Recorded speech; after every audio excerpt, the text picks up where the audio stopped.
Hello student, this is Anupam Gambhir and you are watching Anupam English classes. आज के इस video lecture में हम class 11th English snapshot book से last poem number 8 the tale of the melon city, जिसके poet Vikram Seth हैं, इस पोम का explanation line by line cover करेंगे। स्टूडेंट्स, इस पोम की समरी और overview word meaning previous video lecture में दिए जा चुके हैं। अगर आपने नहीं पढ़े हैं तो डिस्क्रिप्शन में लिंक है, आप पहले उसको पढ़ लीजिए, जिससे आपको एक्सप्लेनेशन समझने में इजी होगा। बहुत ही इजी, ह्यूमरस, हंसी मजाक से भरी हुई ये पोम है। चलिए स्टार्ट करते हैं पोम का एक्सप्लेनेशन। टाइटल को समझ लेते हैं। The tale of melon city. Tale का मतलब होता है कोई पुरानी कथा, ऐसी कथा जो इमेजिनरी होती है, जो रियल में एग्जिस्ट नहीं करती। It is called tale. Melon एक फ्रूट का नाम है, खरबूजा जिसे हिंदी में कहते हैं।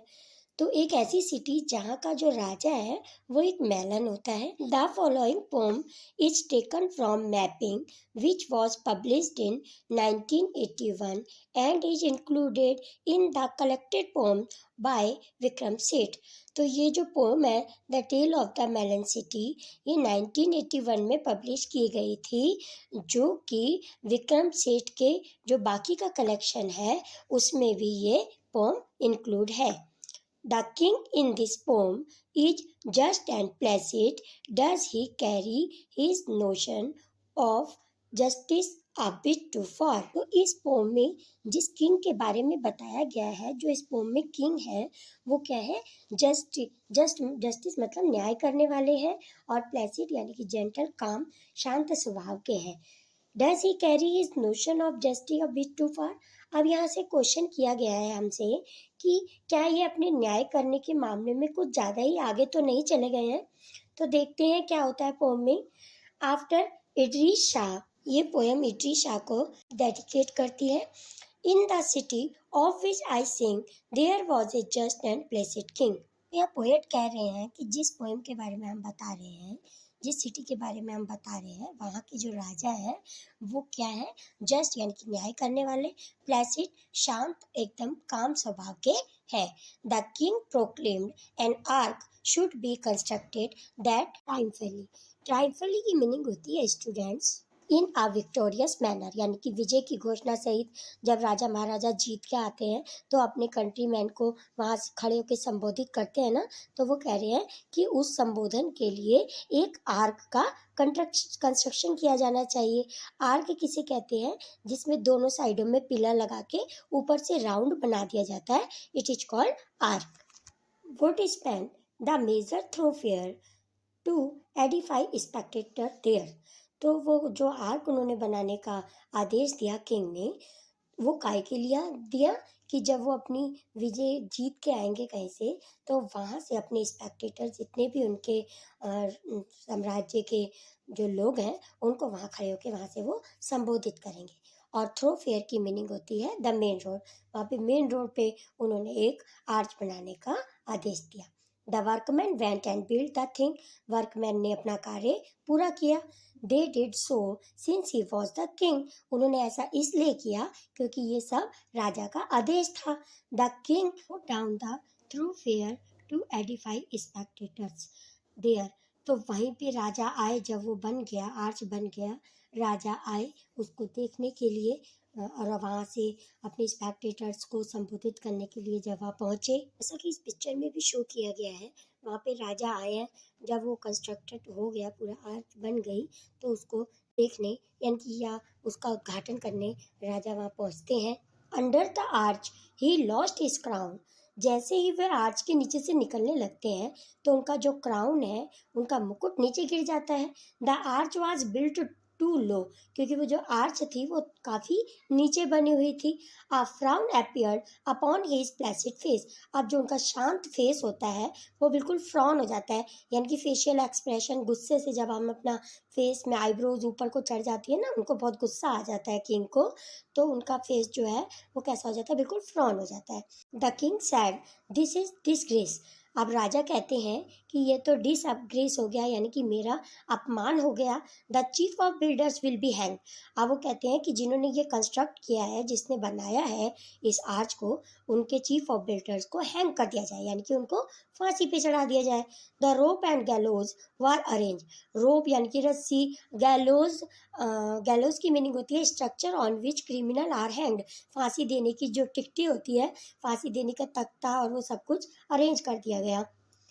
The chief of builders was led out. और चीफ ऑफ बिल्डर्स को वहाँ लाया गया। He passed the king, he gave a shout. जैसे ही वो राजा के पास आए और राजा ने उन्हें कहा कि तुम्हें फांसी होगी, तो वे चिल्लाए, वो बोले, O king, it was the workman's fault. वे कहते हैं कि ये हमारी गलती नहीं है, ये तो वर्कमैन की गलती है। O said the king and called a halt. अब राजा कहते हैं, ओ उनकी गलती है, वर्कमैन की गलती है। तो अब वो हॉल्ट, हॉल्ट का मतलब होता है थोड़ी देर के लिए उन्होंने काम को रोक दिया, यानी कि उनको फांसी पे चढ़ाने के लिए रोक दिया। अब किनको रोका स्टूडेंट्स? उन्होंने चीफ ऑफ बिल्डर्स को एक बार फांसी देने के लिए मना कर दिया, यानी कि उनको रोक दिया। Now we come on page number 73। To the proceeding being just he said I must. अब जो कार्य चल रहा था, एक बार राजा ने उनको वहीं पर रोक दिया। I must have all the workman hanged instead. अब राजा कहते हैं कि इनके बदले, यानी कि चीफ ऑफ बिल्डर्स के बदले किनको हैंग किया जाएगा? वर्कमैन को। The workman look surprise and said. अब वर्कमैन बहुत ही सरप्राइज हो जाते हैं और कहते हैं, O king, you do not realise the bricks were made of wrong size. अब वर्कमैन कहते हैं कि राजा, आप सोचिए कि ये जो ईंटें थी वो रॉन्ग साइज की बनाई गई थी, तो इसमें हमारी क्या गलती है? ईंटें ही गलत साइज की थी, तो इसलिए आर्क छोटा बना। Summon the masons said the king. The mason stood there quivering. अब समन, समन की मीनिंग होती है स्टूडेंट बुलावा भेजना। कोर्ट से भेजा जाता है ना समन, कोई अपराधी क्रिमिनल्स होते हैं तो उनको समन भेजा जाता है, यानी कि उनको कोर्ट बुलाया जाता है। तो ऐसे कहा गया है कि अब मैसन को समन भेजा गया। अब यहाँ मैसन कौन है? मैसन है जो जिन्होंने ईंटें बनाई थी। तो यहाँ पे आपको स्टूडेंट ये सीरीज याद करनी पड़ेगी कि सबसे पहले चीफ ऑफ बिल्डर्स को बुलाया, उसके बाद वर्कमैन को, और अब वर्कमैन ने अपनी सारी गलती किस पे लगा दी? मैसन्स पे लगा दी, कि ये सारी मैसन्स की गलती है जिन्होंने ईंटें ही रॉन्ग साइड की बनाई थी। The masons stood there querying. Masons वहाँ पे खड़े होते हैं। क्वीरिंग, क्वीरिंग की मतलब होता है ट्रैम्बलिंग, यानी कि कांपते हुए वहाँ आते हैं और वहाँ खड़े होते हैं। अब देखिए वे क्या कहते हैं। It was architect, they said the architect was someone. अब वे कहते हैं कि यह गलती तो आर्किटेक्ट की है, आर्किटेक्ट को बुलाया जाए। अब आर्किटेक्ट को सम्मन भेजा जाता है। Well architect said his majesty, I too ordering that you shall be hanged. अब आर्किटेक्ट को बुलाया जाता है, जो राजा है, हिज मैजेस्टी या राजा के लिए आया है कि वे ऑर्डर देते हैं। और ऑर्डरेन की मीनिंग होती है ऑर्डर देना। ऑर्डेन करते हैं, वो ऑर्डर देते हैं राजा कि आर्किटेक्ट को बुलाया जाए, आर्किटेक्ट को हैंग किया जाएगा। Said the architect, O king, you have forgotten one small thing. अब आर्किटेक्ट को बुलाया जाता है, वे आके कहते हैं, हे राजा, आप एक छोटी सी बात भूल रहे हैं। You made certain amendments to plan when I showed them to you. वे कहते हैं कि जब हमने ये प्लान बना के, आर्क का जो प्लान बनाया था, प्लान बनाने के बाद आपको दिखाया था, तो उसमें अमेंडमेंट, यानी कि उसमें जो छोटे मोटे चेंज होते हैं, इम्प्रूवमेंट करने के लिए, जो सुधार करने के लिए जो चेंजेस किए जाते हैं, वो आपने किए थे। The king hear this, the king saw red. अब राजा जब इसको सुनते हैं तो वो बिल्कुल लाल हो जाते हैं, भय से लाल हो जाते हैं। In fact he nearly lost his head, और वे अपना सर भी नीचे झुका देते हैं। But being a just and placid king, he said this is a tricky thing. लेकिन वो जो राजा थे वो बिल्कुल न्याय और शांत प्रिय थे, तो वो कहते हैं ये तो बहुत ही ट्रिकी हो गया। ट्रिकी का मतलब ये तो बहुत ही गंभीर मामला बन गया। I need some counsel, bring to me the wisest man in this country. वे कहते हैं अब मुझे कुछ काउंसिल्स की जरूरत है, काउंसिल्स को बुलाया जाए, जो इस कंट्री का सबसे वाइसेस्ट पर्सन है उसको लाया जाए। The wisest man was found and brought ने carried to the royal court. अब जो वहाँ का वाइसेस्ट मैन होता है उस कंट्री का, उसको रॉयल कोर्ट में उपस्थित किया जाता है। मतलब उनको, उसको लाया क्या जाता है, उसको एक प्रकार से ढो के लाया जाता है। अब क्यों? He could not walk and could not see, क्योंकि वह ना चल सकता था ना ही देख सकता था, इसलिए कहा गया है कि उसको जो है लाद के लाया गया। So old and therefore wise was he, वो इतना बुढ़ा था और पर ऐसा देखो कैसी फनी स्टोरी है, इतना बूढ़ा था ना, वह देख सकता था ना चल सकता था, और उसको ही वाइस यानी कि इतना बुद्धिमान मान के वहाँ पे लाया जाता है। बट इन ए क्वीरिंग, लेकिन कांपते हुए वह कहता है, वॉइस इज सैड, कांपती हुई आवाज में वह कहता है, the culprit must be punished. Culprit की मीनिंग होती है students a person who has done something wrong. अपराधी यानी कि जो ऐसा व्यक्ति जिसने अपराध किया है उसी को ही सूली पे चढ़ाना चाहिए। Truly the art it what that band the crown of and it must be hang. अब वो कहते हुए आर की है अपराधी व्यक्ति, जिसने अपराध करने वाला, जिसने आपके मुकुट को नीचे गिरा दिया है, तो इसीलिए उस आर्च को ही फांसी दे जाए। अब देखिए फिर कितनी फनी बात कर रहे हैं ये, कि आर्क को, एक नॉन लिविंग थिंग्स को फांसी पे चढ़ा दो कि ये उसकी गलती है। To the scaffold the arch was laid when suddenly a counsellor said. अब वे कहते हैं स्कैफोल्ड की मीनिंग होती है प्लेटफॉर्म फॉर द क्रिमिनल। एक प्लेटफॉर्म तैयार किया जाता है यानी कि उस आर्च को फांसी पे चढ़ाने के लिए। When suddenly a counselor said, "How can we hang so shamefully?"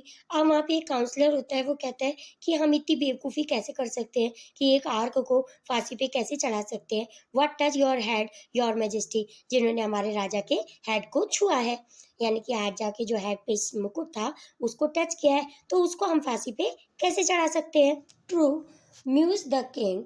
Bye now the crowd restless was muttering aloud. अब जो राजा है वो बहुत ध्यान से सोचते हैं, लेकिन जो वहाँ भीड़ होती है वो रेस्टलेस हो जाती है और मटरिंग अलाउड यानी कि बड़बड़ाने लगती हैं। जो भीड़ होती है वो बड़बड़ाने लगती है।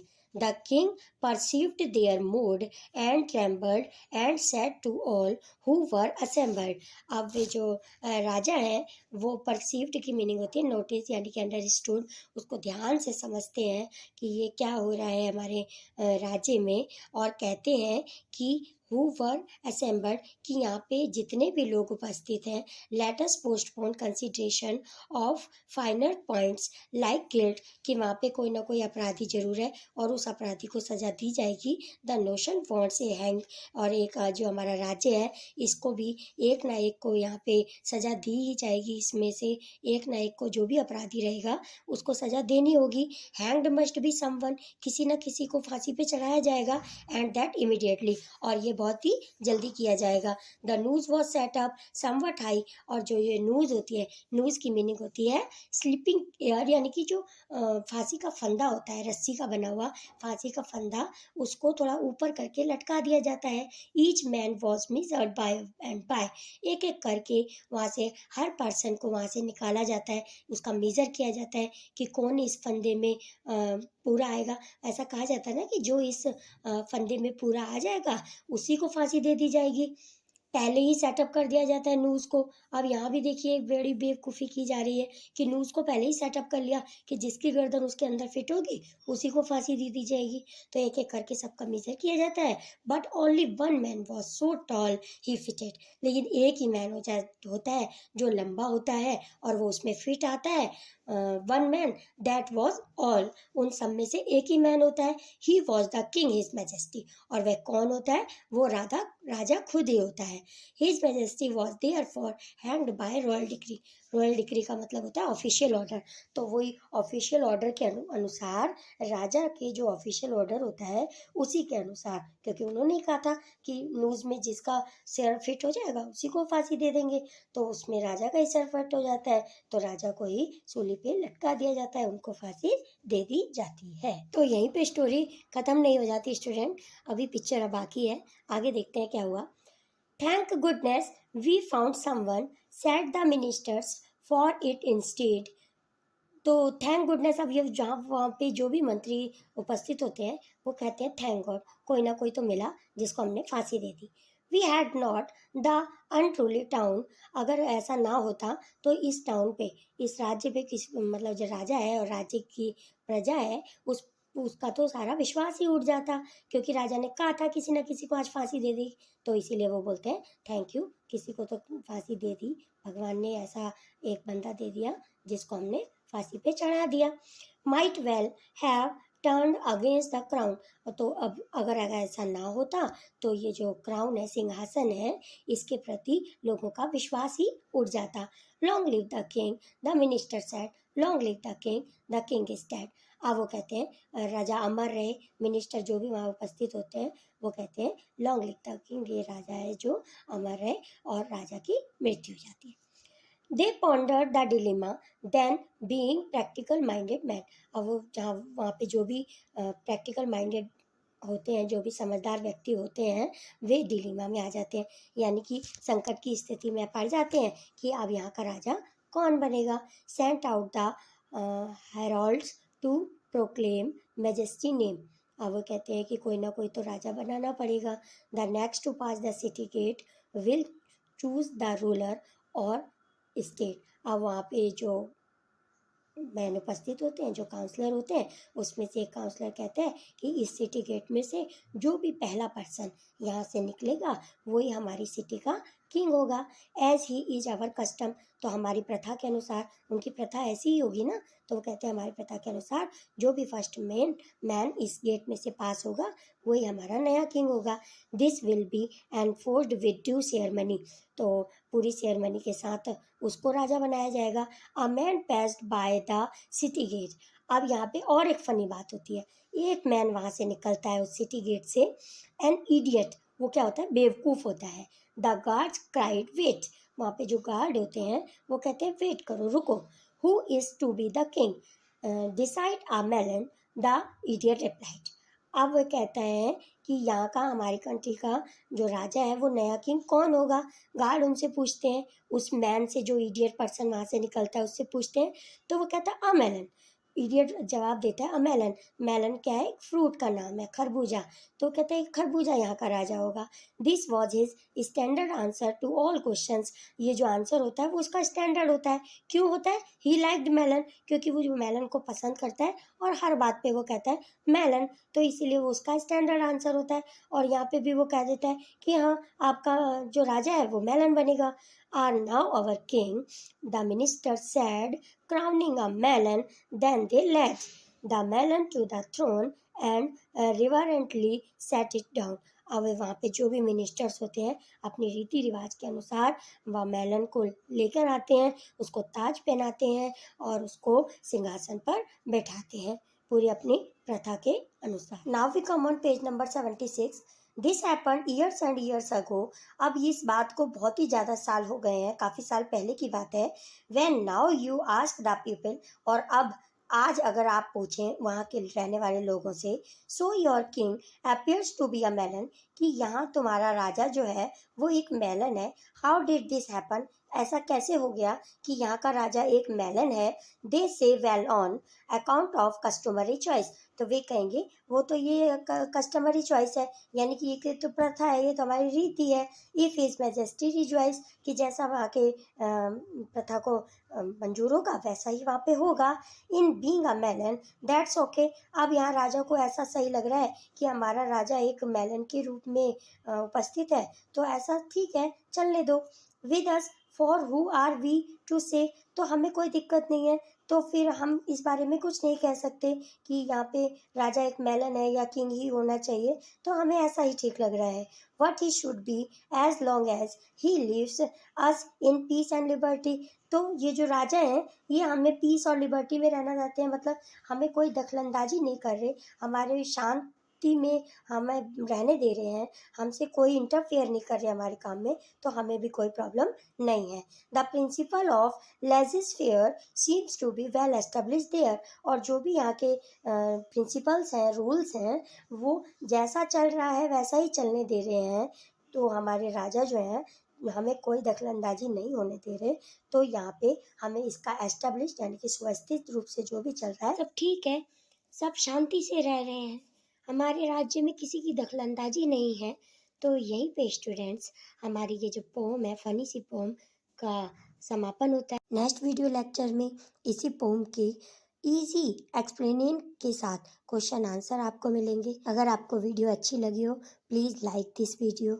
स्टूडेंट्स आपको कमेंट में बताना है कि सबसे पहले किसको बुलाया गया हैंग करने के लिए, फांसी पे चढ़ाने के लिए किसको बुलाया गया। स्टूडेंट्स, ये क्वेश्चन आपका 1 मार्क का एग्जाम में जरूर आने वाला है, किसी भी सीरीज में पूछा जा सकता है। तो आपको याद रखना है, फर्स्ट नंबर पे जो बुलाए गए थे वो चीफ ऑफ बिल्डर्स थे, फिर नेक्स्ट जो बुलाए गए थे वर्कमैन थे, उसके बाद थर्ड नंबर पे बुलाए गए थे मैसन्स पे।